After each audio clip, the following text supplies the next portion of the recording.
ವಾಪಸ್ ತಗೋಬೇಕು ಅಂತ ಏನಾದರೂ ಆಗ್ರಹ ಮಾಡೋಕ್ಕೆ ನಿರ್ಧಾರ ಮಾಡಿದ್ದಾರೆ? ಇಲ್ಲ, ಇದು ಒಂದು ರಾಜ್ಯಕ್ಕಷ್ಟೇ ಸಂಬಂಧಪಟ್ಟಿದ್ದಿದ್ರೆ ಅದನ್ನು ನಾವು ವಾಪಸ್ ತಗೊಳ್ಳಿ ಅಂತ ಹೇಳ್ಬೋದು.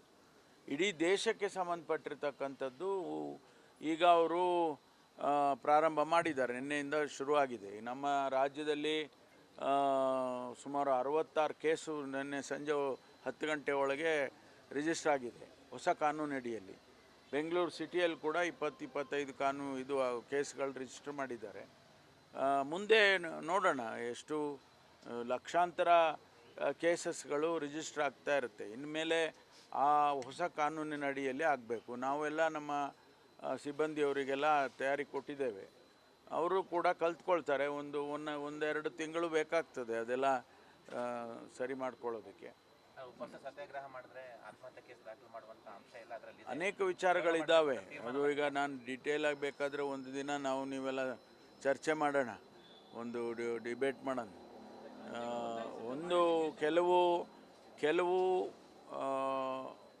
ಉತ್ತಮವಾಗಿರ್ತಕ್ಕಂಥದ್ದು ಕೂಡ ಇದೆ, ಎಲ್ಲವನ್ನೂ ನಾವು ತೆಗೆದುಹಾಕೋಕ್ಕಾಗೋದಿಲ್ಲ. ಹಿಂದೆ ಬ್ರಿಟಿಷ್ನವ್ರ ಕಾಲದಲ್ಲಿದ್ದಂಥ ಕಾನೂನುಗಳನ್ನು ಬದಲಾವಣೆ ಮಾಡಿ ಆಧುನಿಕ ಜಗತ್ತಿಗೆ ಏನು ಬೇಕು ಅನ್ನೋದನ್ನು ಸ್ವಲ್ಪ ಚಿಂತನೆ ಮಾಡಿದ್ದಾರೆ. ಆದರೆ ಕೆಲವನ್ನು ನಾನು ಹೀಗೆ ಹೇಳೋದಿಲ್ಲ ಅದನ್ನ, ಆದರೆ ಯಾಕೆಂದರೆ ಹೇಳಿದರೆ ಅದು ಬೇರೆ ರೀತಿಯಲ್ಲಿ ಆಗುತ್ತೆ.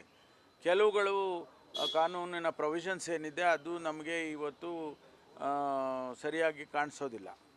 ಅಂದರೆ ಆ ಕೇಸಸ್ಗಳ ರಿಜಿಸ್ಟರ್ ಮಾಡಿ ಹಿಂದೆ ರಿಜಿಸ್ಟರ್ ಮಾಡ್ತಾ ಇದ್ದದ್ದನ್ನು ಈಗ ರಿಜಿಸ್ಟ್ರೇ ಮಾಡಬೇಡಿ ಅನ್ನೋ ಲೆಕ್ಕದಲ್ಲಿದ್ದಾವೆ. ಅಂಥದ್ದು ಅದರ ಬಗ್ಗೆ ಡಿಬೇಟ್ ಆಗಬೇಕಾಗತ್ತೆ. ಒಳ್ಳೆಯದಾ ಕೆಟ್ಟದ್ದಾ?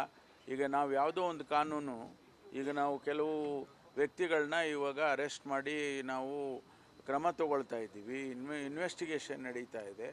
ಅದರಲ್ಲಿ ಅದನ್ನು ಬಿಟ್ಬಿಡಬೇಕು ಅಂಥೇಳಿ ಇದು ಬಂದಿದೆ ಈಗ ಹೊಸ ಕಾನೂನಿನಲ್ಲಿ. ರಿಟ್ರಾಸ್ಪೆಕ್ಟಿವ್ ಆಗಿ ಇದೇನಾಗೋದಿಲ್ಲ, ಹಿಂದೆ ರಿಜಿಸ್ಟ್ರಿ ಆಗಿರೋದು ಅದು ನಡ್ಕೊಂಡು ಹೋಗುತ್ತೆ. ಆದರೆ ಮುಂದೆ ಅಂಥ ಕೇಸಸ್ಗಳು ಬಂದಾಗ ನೀವು ರಿಜಿಸ್ಟ್ರೇ ಮಾಡಬೇಡಿ ಅನ್ನೋ ಲೆಕ್ಕದಲ್ಲಿದೆ. ಆದ್ದರಿಂದ ಅಂಥದ್ದೆಲ್ಲ ಚರ್ಚೆ ಮಾಡಬೇಕಾಗ್ತದೆ. ಅದನ್ನು ನಾವು ಚರ್ಚೆ ಮಾಡಿ ಕೇಂದ್ರ ಸರ್ಕಾರಕ್ಕೆ ತಿಳಿಸ್ಬೋದು, ಈ ರೀತಿ ಇದೆ, ಇದನ್ನು ಕರೆಕ್ಟ್ ಮಾಡ್ಕೊಳ್ಳಿ ಅಂತ. ಬಹುಶಃ ಅಂಥದ್ದು ಇಡೀ ದೇಶದಲ್ಲಿ ಬಂದಾಗ ಅವರು ಗಮನ ಹರಿಸ್ಬೇಕಾಗತ್ತೆ.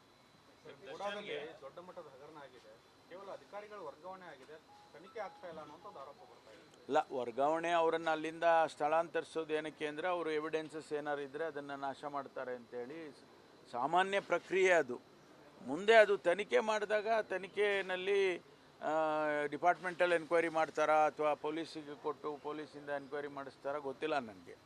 ಡಿಪಾರ್ಟ್ಮೆಂಟಲ್ ಎನ್ಕ್ವೈರಿ ಮಾಡಿ ಏನಾದರೂ ಅವರಿಗೆ ಸತ್ಯಾಂಶ ಕಂಡು ಬಂದರೆ ಅದರ ಹಿನ್ನೆಲೆಯಲ್ಲಿ ಅದನ್ನು ಪೊಲೀಸಿಗೆ ಕೊಡಬೇಕಾ ಬೇಡವಾ, ಕೇಸಸ್ ರಿಜಿಸ್ಟರ್ ಮಾಡಬೇಕಾ ಬೇಡವಾ, ಅದೆಲ್ಲ ಅವರು ತೀರ್ಮಾನ ಮಾಡ್ತಾರೆ ಡಿಪಾರ್ಟ್ಮೆಂಟಲ್ಲಿ.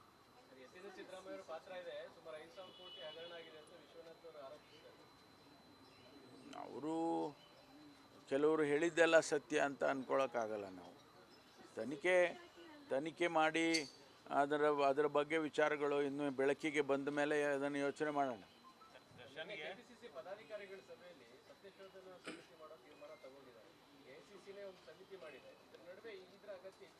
ಅಲ್ಲ, ರಾಜ್ಯ ಮಟ್ಟದಲ್ಲೇ ಮಾಡ್ಕೊಳ್ತಾರೆ. ಯೂಶ್ವಲಿ ಅಧ್ಯಕ್ಷರಾದವರು ಮಾಡ್ತಾರೆ, ಅವರು ಪ್ರೆರಾಗೇಟಿವ್ ಅದು.